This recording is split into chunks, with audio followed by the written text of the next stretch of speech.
માંડવીમાં સંકિત ગ્રુપના સૌજન્યથી 24મી માર્ચ મંગળવારથી ચૈત્ર માસની શાશ્વતી નવપતજીની આંબિલ તપની ઓળીનો માંડવીના જૈન સમાજના 5 ગજના ભાઈઓ અને બહેનો માટે માંડવીની જૈનપુરીના એસી હોલમાં શુભારંભ થયો છે. માંડવી આટકોટી મોટી પક્ષ સ્થાનકવાસી જૈન સંઘના સદગુણાબાઈ મહાસતીજી ઠાણા 2 તથા માંડવી અચલગચ જૈન સંઘના પરમ પૂજ્ય સાધ્વી શ્રી તારકગુણ શ્રીજી મહારાજ સાહેબ ઠાણા 3 માંગલિક સંભળાવી તપસ્વીઓને સંબોધતા જણાવ્યું હતું કે આંબિલ તપ વૈજ્ઞાનિક દ્રષ્ટિએ પણ અત્યંત લાભદાયક છે. આ તપ દ્વારા ઇન્દ્રિય પર વિજય મેળવી કશાયોને શાંત કરવા અને કર્મની નિર્જરા કરી શકાય છે.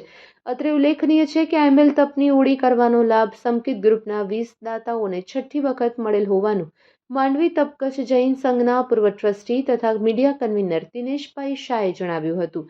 પ્રથમ દિવસે 5 ગજના 135 તપસ્વીઓએ આંબિલ તપની આરાધના કરી.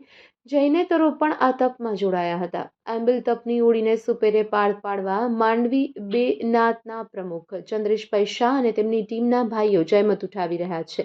આ ઉપરાંત શ્રેણિકભાઈ શાહ, દીપેશ દોશી, પારસ સંઘવી, લહેરી શાહ, સંજય મહેતા સહયોગ આપી રહ્યા છે. 5 ગજના ભાઈઓ અને બહેનો તપસ્વીઓને પીરસવાનો લાભ લઈ ધન્યતા અનુભવી રહ્યા હોવાનું દિનેશભાઈ શાહે જણાવ્યું હતું.